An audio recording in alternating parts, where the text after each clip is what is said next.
This is a short guide for primary schools to help you prepare for and complete the school spring census, which is due on January the 19th. Before you start, it's a good idea to print out the LEMIS guidance notes and also the D4E guidance and preparation notes, which you can find on EIS on the Performance website. It's also a good idea to do a dry run before the date so that you can have any errors corrected and ready to run straight through on January the 19th. There are one or two things to look at before we start the actual census. So first of all, we go to Tools, Statutory Return Tools, Update Class Type. As all our pupils are in a class that is other than a nursery class, if you right mouse on the other, click Check All, that will put a tick in everybody's box, save, and then close. The next thing is the funded hours, Statutory Return Tools, Update Hours for 4-year-olds.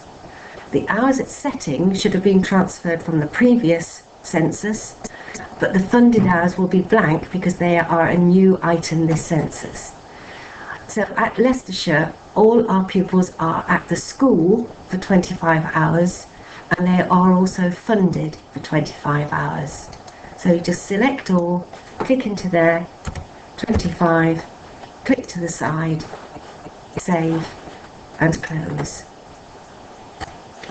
Now we're ready to start the census. Routines, statutory returns, school census, check spring, and the census folder should be your Sims Drive letter with Sims Star ASC out.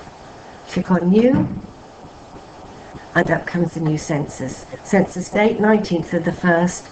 Attendance collected from, this should be the first day of the autumn term.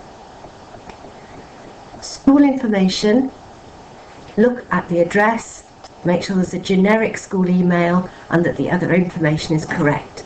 If not, click on school detail to edit, and you can edit the cells that are white. Once they've been edited and changed, click on save and OK. Then click on Census Details to take us to Calculate All Details. This button is used the very first time you do the census. There's no need to do it again unless another pupil joins the school after you've done the census. What you have to remember is that if you run it again, it will overwrite any manual entries that you have put in.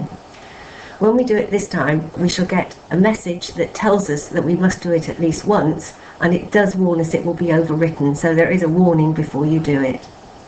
When we say yes, we shall get a message about the dinner money because unprocessed meals exist for the census day. Obviously, that's because we're running before the census, but as this is hopefully the only time we shall calculate all details, that is OK. Click on OK. It comes up with the updated hours, and in this particular school we've got 2-year-olds, 3-year-olds and 4-year-olds, and here you can see the funded hours that we added previously. So if we then go to class type, you will see that all of the pupils have an other for their class type. Again, that is what we did earlier. And then we go to classes. These are the classes in your school that will take place on that day. The pupils on roll should be correct. There may be guest pupils. You may need to alter the amount of teachers if there are 2 teachers, or if you find a class that is without a teacher, then you need to add it. Support staff, you will probably need to add on the day, but if there was 1 support staff in a class, then you just add it like that. Shows you the year of the class, the key stage of the class, and you on the day will have to complete the activity that the class is taking at the particular time. The particular time is governed by the last figure of your school DFE number. So when you find out what time of day that is, that's in your LEMIS guidance notes, then you'll have to find out what those classes are doing and then just fill in this activity column. You'll see that there are 433 pupils on the roll.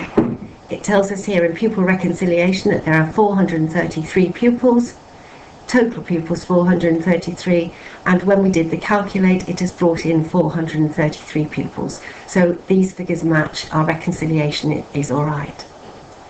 Attendance tells us that some marks are missing, so if possible you're going to focus attendance, deal with missing marks. You should be able to do that at the start of the new term because those marks should be in place.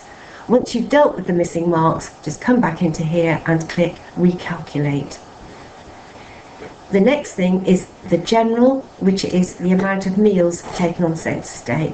Obviously that can't be done until the dinner registers have been completed on the census day and you know how many free school meals will be taken. The admission appeals and the infant appeals, you need to speak to the head to see if there are any entries that need to be made here. Once you've done as much as you can, then for a dry run we just click on create and validate. This will start to check through. It will find that the attendance marks are missing, but we're going to go ahead and create the return even though those marks are missing, because we can go back afterwards and put the marks in. When we validate, it brings up certain criteria and judges the data that you're providing against those criteria. So we end up with errors and queries. Errors need to be corrected. Queries need to be looked at to see if they are genuine queries, like somebody out of year or some attendance sometimes, and they can be then, if you can justify those queries, they can be left, but all the red errors must disappear before the census is authorised. If we look down here, the first one we got is class activity is missing or invalid. That's because we didn't fill in the activity. If we run down a bit, you'll see that some now relate to pupils. A UPN is missing, a pupil aged over 5 with an ethnic group, and if you just click on there, that will take you into the pupil. You will be able to add the missing information, which is the ethnicity up there, and then save and close.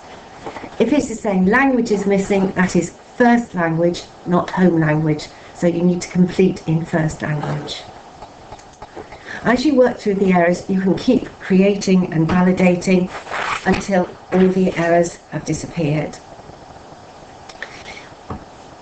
Once you're happy that the errors have gone, you can print out a summary report which the head needs to look at, because that is the data that is going back to the D4E. It's mostly numeric data, so it doesn't actually give specified pupil names. So if there is any query about it, the best thing to do is go back to the census, go to the detail reports and choose whichever detail report is necessary to provide the information, the data that you need to support the figures that are in the summary report. On the day of the census, you will need to pick it up again from the browse, double click on it to run through,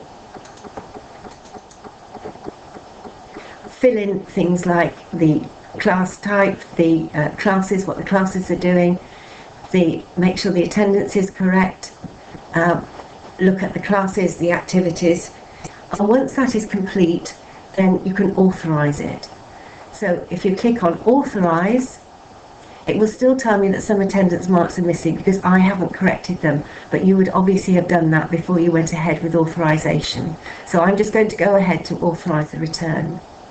It does tell you that you need to have the detail reports and summary reports being run prior to authorising, because the return can't be edited once authorised. So yes, we want to continue. We have to tick here to say that the head teacher is satisfied that the summary and all detail reports have been checked, and we can continue. And it will bring up an authorisation form that can be printed and be attached to the final summary report. So there is the authorisation report, and there behind it is the summary report, and that's the final summary report, which is giving the data that is being returned in the census. So again, that needs printing and keeping somewhere safe in school. If we look now, browse, we will see that the school census is an XML file, date it was created, the date it was validated, and the date it was authorised. Once it's been authorised, there's no way you can edit it, so to start again, you would have to make a copy of it. That authorised date must not be before the 19th of January. You can do as many dry runs as you like, but it mustn't be authorised until the 19th of January.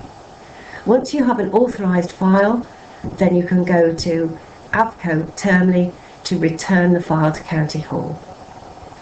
If you have any problems or queries, please ring the Lemis helpline on 0116 2311 280, or email helpdesk@limis.org.uk.